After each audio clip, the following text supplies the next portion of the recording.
You're scrolling. Headline hits, Malcolm-Jamal Warner dead at 54. Your stomach drops. You pause. And here's the weird part. You never met him. You weren't on a first-name basis. And yet, your chest feels heavy, like you lost someone. So, why does this happen? Why do we grieve people we've never met? Today we're going to unpack the psychology behind celebrity grief, why it feels so real, and why your brain might not know the difference between Malcolm-Jamal Warner and your actual cousin. Stick around because the science is fascinating, and also a little comforting.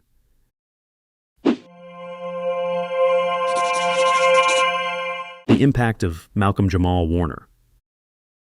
Let's start with the man behind the collective ache. Malcolm-Jamal Warner wasn't just an actor, he was a cultural landmark. Theo Huxtable, the big brother you wished would teach you how to sneak back into the house past curfew. The voice of reason in a home filled with wild personalities. The teenager who made growing up look a little less like a horror movie and a little more like a sitcom with a laugh track. For millions, he wasn't just a character on The Cosby Show. He was a ritual, a piece of background comfort. That safe face you saw when life outside those living room walls felt confusing. He was the soundtrack to childhood dinners, Saturday morning reruns, and the awkward transition from Tamagotchi to AOL. You didn't just watch him. You grew up with him. You laughed when he laughed. You cringed when he got grounded. You maybe even wished you could marry into that fictional family, because, let's face it, Cliff and Claire made parenting look like an Olympic sport. And then, his sudden passing, drowning in Costa Rica, out of nowhere. No warning ticker, no gradual goodbye tour. It wasn't just sad. It was a sucker punch. And then came the ripple effect. Twitter turned into a candlelight vigil, hashtags glowing like digital lighters. TikTok stitched together Theo's best moments with nostalgic R&B tracks that made you sob into your cereal. And the comment sections, full of grown adults typing through tears. I didn't think I'd cry this hard over someone I never met. Why does this feel like losing family? So what gives? Why does it feel so personal when you never even shared an oxygen molecule with Malcolm? Enter the quiet culprit behind this whole experience. Parasocial relationships. Parasocial bonds. Why your brain thinks you knew him. Parasocial relationship. Sounds clinical, right? Like something your therapist prescribes with a copay. But really, it's just psych speak for a one-way friendship. You know them. They don't know you. And your brain? It shrugs and says, details, details. Here's how this mental magic trick works. Exposure effect. You've seen his face for decades, heard his voice in your living room. Your neural wiring runs a simple equation. Familiar equals safe. Safe equals important. Perceived intimacy.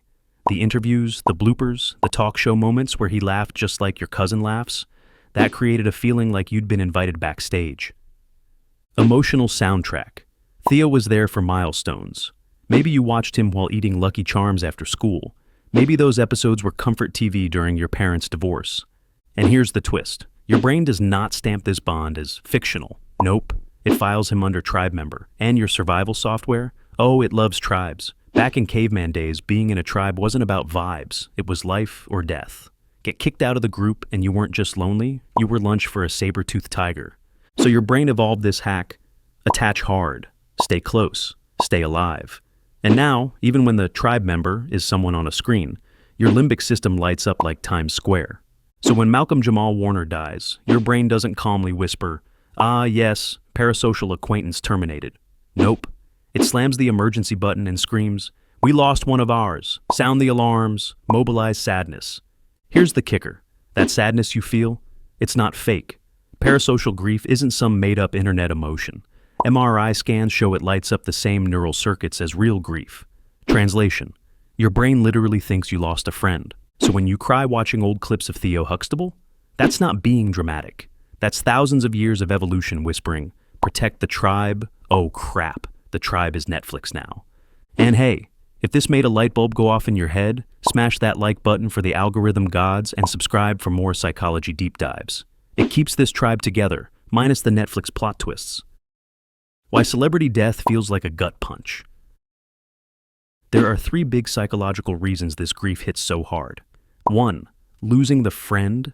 You've invested emotional energy in this person. Your attachment system lights up like it would for a real-life friend. 2nd, nostalgia bomb. You're not just mourning Malcolm, you're mourning the version of you who grew up with him. Those Saturday mornings when you sprawled on the carpet, giggling at his teenage shenanigans, gone. Those family nights watching The Cosby Show, frozen in amber. When he dies, it feels like a chunk of your timeline dies too. 3. Mortality mirror, terror management theory. When someone vibrant and talented, someone you mentally tagged as young forever, dies suddenly, it smacks you in the existential gut. If him, why not me? The brain goes from, oh, sad news, to, holy crap, life is fragile and I am a soft meat sack hurtling through space. Fun thought spiral, right? And let's not forget loss of future contributions. No more new roles, no more interviews, that comforting presence, gone from the cultural playlist. The internet makes grief louder. Once upon a time, grief was quiet. You'd read an obituary in the newspaper, sigh softly, maybe mention it to a friend at brunch, and then life moved on. Now, grief has Wi-Fi, it has TikToks, it has Instagram Reels, it has 24-hour news cycles, podcasts, live tweets, and Reddit threads analyzing the symbolic meaning of every smile from Season 3, Episode 12. And the wild part? Your sadness doesn't just sit with you anymore. It gets mirrored back by thousands of strangers posting tribute videos, nostalgic montages, and captions like, "This one hurt more than I expected." Suddenly, your personal moment of sadness turns into a global chorus of grief harmonized in hashtags. You scroll and every new post says, "Yep, you're still sad. Want to cry more? Here's Theo laughing in slow motion with lo-fi beats." This amplification is a double-edged sword. Easier because you're not alone. You see millions feeling what you feel, and your brain whispers, tribe intact, comfort mode, activated.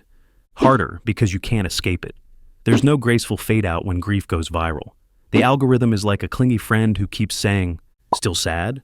Want to watch another montage? How about this interview where he said the sweetest thing ever? Here's a 4K version."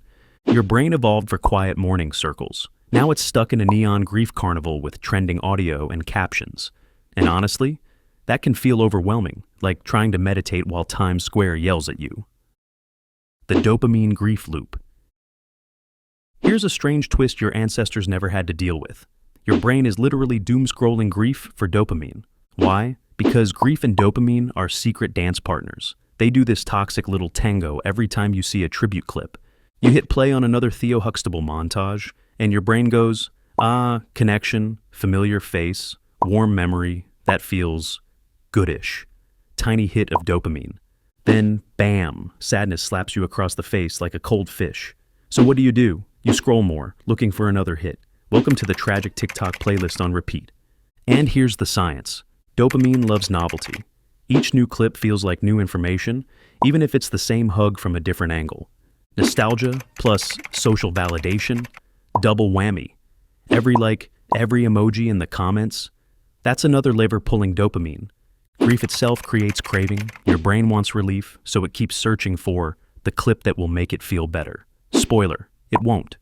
Meanwhile, the algorithm is sitting there like a villain in a Pixar movie. Oh, you're sad? Don't worry, I'll fix that by giving you 200 more edits of Theo hugging Rudy. Congrats, you are now fully trapped in the infinite sad loop. Your thumb's tired, your tear ducts are dehydrated, and you still haven't processed a single emotion because the algorithm turned your grief into binge content. Is this grief or something bigger?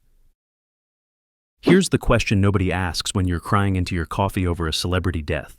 Am I mourning them or something deeper? Because sometimes that wave of grief isn't just about the actor or the artist, it's about you. Celebrity losses have a way of cracking open old emotional boxes you thought you duct taped shut.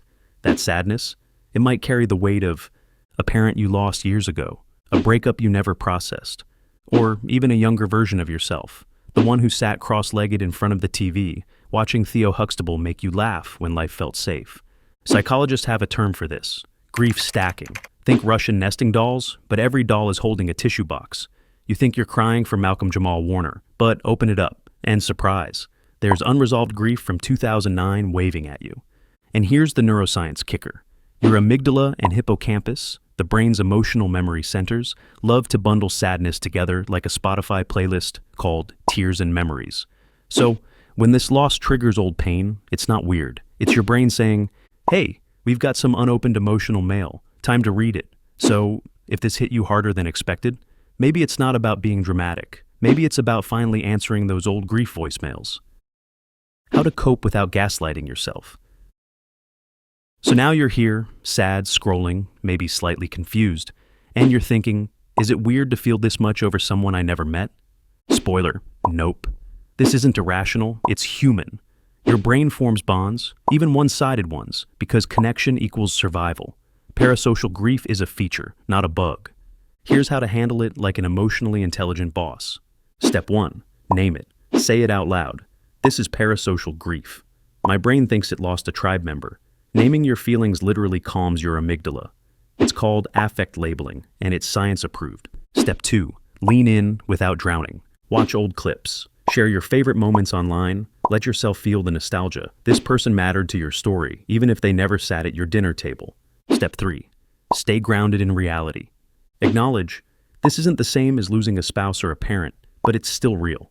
Feel the feelings. Just maybe don't quit your job because Theo Huxtable was your emotional support character. HR will not accept that as a resignation letter. And remember, coping isn't about getting over it. It's about integrating the loss without losing yourself. The big takeaway. When Malcolm-Jamal Warner died, it reminded us, the people on our screens aren't just entertainment. They're woven into our stories. When they go, it feels like losing a piece of ourselves. And that's okay. That's human. Now I want to hear from you. Which celebrity loss hit you hardest, and why? Drop your thoughts in the comments. And if this video made you feel 10% more human and 50% less weird, smash that like button for the algorithm gods and hit subscribe for more ideas that stick. Figures that sketch. Ready for your next system update? Tap here and keep playing smart.